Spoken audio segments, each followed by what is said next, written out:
The moment a $26 million veterans charity starts whispering instead of celebrating, you know something has gone dangerously wrong, and at the center of it all stands Harry. Not as a prince, but as a man suddenly cornered by his own story unraveling in real time. Of course she couldn't come. Of course the children couldn't come. They're going to be killed. But now, what's changed? What's changed? Harry needs the good publicity. Harry has to move the story on, and Meghan knows she's got to play ball. It was just a test. I think it was a bit of a party trick that he does, and I just remember so clearly thinking, God, I wouldn't want to be on a Class A drug in front of Prince Harry at this dinner. They didn't laugh. He's in a room with his biggest supporters. They didn't even laugh. I think this is going to be the wake-up moment for Prince Harry, actually. I mean, if anything tells you you've lost the room, it's that. When your biggest supporters are no longer by your side. I mean, he stuck to the speech. I was actually furious by the end of it. I'm not going to play you any more other than this last bit, because he still believes that it's his place to lecture the world. They needed Meghan bound more than anything else because their stock is so bad right now. Everything they're doing is failing. And so I do still firmly believe, this is always something I've stood by, I think the king has every right and does want to see his kid and his grandkids. As annoying as Harry is, as much as he may dislike and not want to see Meghan, it's still his son. Yeah, and it's like, you were not just trying to destroy other people's lives. Sorry, you were not just trying to destroy your life. You were trying to destroy other people's lives. You were trying to destroy entire organizations. You were trying to destroy the concept of a British free press. A charity built for wounded warriors, heroes who gave everything, now quietly running dry while Harry is not panicking about the money. No, Harry is panicking about something far more personal, far more damaging, because within hours, a courtroom testimony would expose a version of Harry that doesn't match the image carefully constructed for years. And once that crack appears, everything else begins to shake. The money, the speeches, the narrative, all of it. Well, that was just this little joke he had to kind of buy somebody's silence. He sort of said, "I'll pop this in your mouth," and then, you know, I suppose if you've then taken drugs, then he can sort of hide behind that, and that, I think that was his little tactic. But I really did. I spat it straight into my napkin because I just thought. And what do you think if it isn't was? paracetamol, I don't know. I just don't know. I think it was probably just a paracetamol. But he was testing. It didn't look like a paracetamol, but no, it was a test. Picture that room again, wounded veterans sitting there, people who sacrificed limbs, sight, pieces of themselves, and Harry walks in trying to recreate something that no longer exists. Harry steps on stage, tired, strained, carrying something heavy, and then Harry makes that joke about losing hair. That moment wasn't just awkward, that moment was revealing, because Harry expected laughter. Harry expected connection. But what Harry got instead was silence, a silence so loud it felt like rejection. Some of us have lost more of our hair. Some of us look younger than we did before. Some of us look older. Not one laugh, not one polite chuckle, just a room full of people staring back, realizing something didn't fit anymore. And that's where the discomfort begins to grow into something sharper, something harder to ignore. They didn't laugh. He's in a room with his biggest supporters. They didn't even laugh. I think this is going to be the wake-up moment for Prince Harry, actually. I mean, if anything tells you you've lost the room, it's that. When your biggest supporters are no longer by your side. I mean, he stuck to the speech. I was actually furious by the end of it. I'm not going to play you any more other than this last bit, because he still believes that it's his place to lecture the world. Because those people weren't there for vanity jokes. Those people were there for purpose, for healing, for something bigger than Harry, but Harry made it about Harry. And that's the moment everything starts to tilt. Because once people see that disconnect, they can't unsee it. And what made it worse? Harry didn't stop. Harry kept going. But back then, he was joyful. His friendship circle was incredibly warm and open and kind. And it was a very relaxed and jolly time. And there was a little bit of an understanding that some of the things I saw or people around him saw wouldn't leak out into the press. And I think he kind of underestimates how much he was protected by both me, his friendship circle, who, you know, they weren't watertight, but, you know, they kind of protected some facts and maybe not others. And yeah, I think he forgets all this now that he's looking through the lens of victimhood. Harry shifted into lecture mode, talking about resilience, about commitment, standing there delivering words that suddenly felt hollow. And here's the contradiction that started burning through the room Harry. A man who stepped away from duty, now telling wounded veterans how to endure theirs. That wasn't inspiration, that was tension. And then came the question that felt scripted, almost staged, as if someone was trying to steer the narrative back into safe territory. Honestly, your kids and Meghan must be so proud of you. Do they tell you every day? They tell me every day that they're proud of me. No, they don't, because they're not proud of you.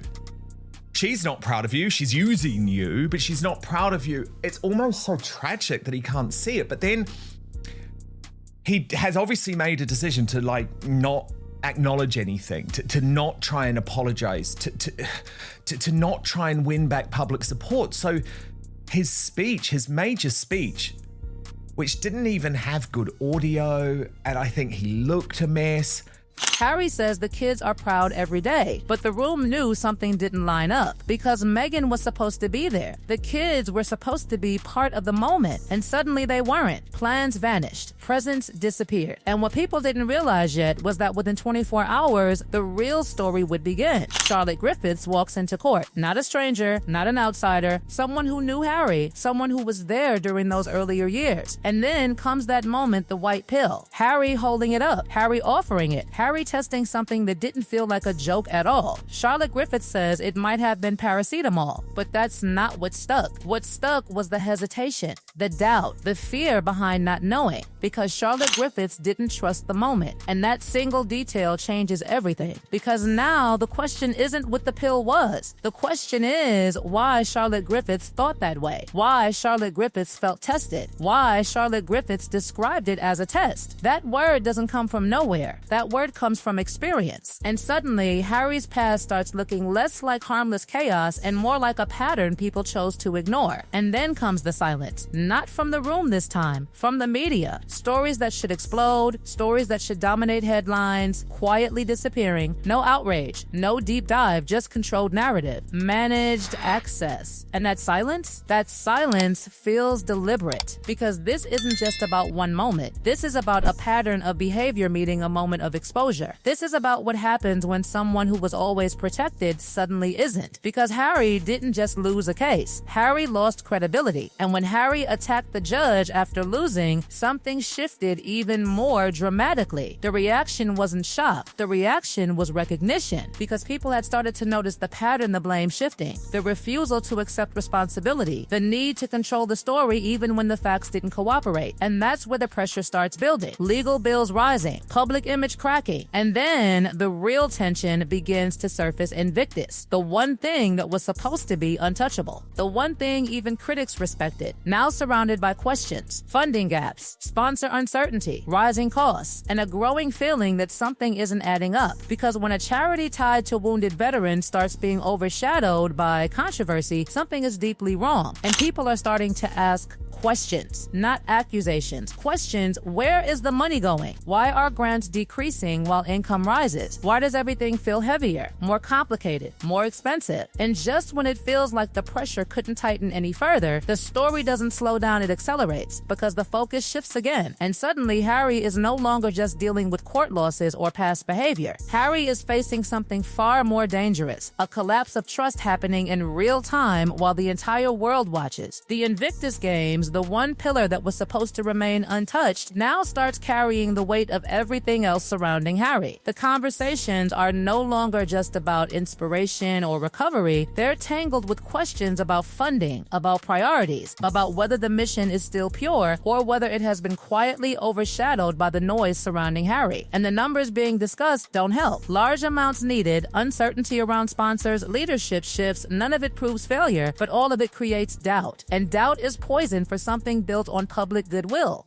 Because here's the contradiction that people can't ignore anymore. A foundation built for wounded veterans appears to be growing financially in some areas while shrinking in others. And that imbalance doesn't sit comfortably with anyone watching. It doesn't feel clean. It doesn't feel simple. And even if there are reasonable explanations, even if every figure can be justified, the perception has already started to shift. And perception, once broken, is nearly impossible to rebuild. And while all of this unfolds, the narrative suddenly pivots again, almost too perfectly, almost too conveniently, because just days before everything started collapsing, Meghan had made it clear there would be no UK visit, no family appearance, no children present, because security wasn't guaranteed. That was the line. That was the reason. That was the explanation everyone was given. But then everything changes almost overnight, and the timing feels impossible to ignore. Harry loses in court, the headlines turn brutal, the pressure peaks, and suddenly Meghan is on a plane. Suddenly the children are traveling. Suddenly the security concerns that made the trip impossible just days earlier no longer exist in the same way. And that shift doesn't feel natural to people watching. It feels strategic. It feels reactive. It feels like a move designed to change the conversation at the exact moment Harry needed it most. Because when Harry is humiliated publicly, when Harry is facing legal defeat, when Harry is being questioned from every direction, what appears next is a private family reunion that somehow becomes very public at the exact right time. Sources confirm it. The media reports it. The moment is framed as private, yet everyone knows it happened. Everyone knows where it happened. Everyone knows who was there. And that contradiction alone raises questions that don't go away easily. At the center of it is King Charles, making a decision that splits opinion instantly. On one side, people see a father wanting to see Harry and reconnect with family, something deeply human, something understandable. On the other side, people see something else entirely, a king appearing to reward behavior that has challenged the very institution King Charles represents. And that tension creates a narrative that becomes impossible to control. Because while Harry is navigating this carefully timed reunion, William is somewhere else entirely, quietly working, attending a charity polo match with Catherine, showing up without spectacle, without drama, without needing to redirect attention. And that contrast becomes louder than any statement. It becomes a silent comparison that people can't ignore, because it highlights two completely different approaches to the same responsibility. And then there's the detail that lingers longer than anything else, the one that quietly shifts the emotional weight of the entire situation. Thomas Markle, while King Charles gets a private meeting. While the children are brought into that world for a carefully timed reunion, Thomas Markle remains completely absent from their lives. No visits, no meetings, no shared moments. And that imbalance doesn't feel like coincidence. It feels like a choice. Because when people step back and look at the entire sequence, the pattern becomes clearer. Harry facing scrutiny. Harry losing control of the narrative. A sudden shift in storyline. A reunion that appears at the exact moment it's needed. And behind it all, unanswered questions about money, about behavior, about priorities, about what is real and what is carefully constructed. And that's where the tension refuses to resolve. Because none of these threads have actually ended. The financial questions around Invictus haven't disappeared. The testimony hasn't been fully explored. The contradictions haven't been explained. They've only been redirected, covered, softened by new headlines, new moments, new distractions.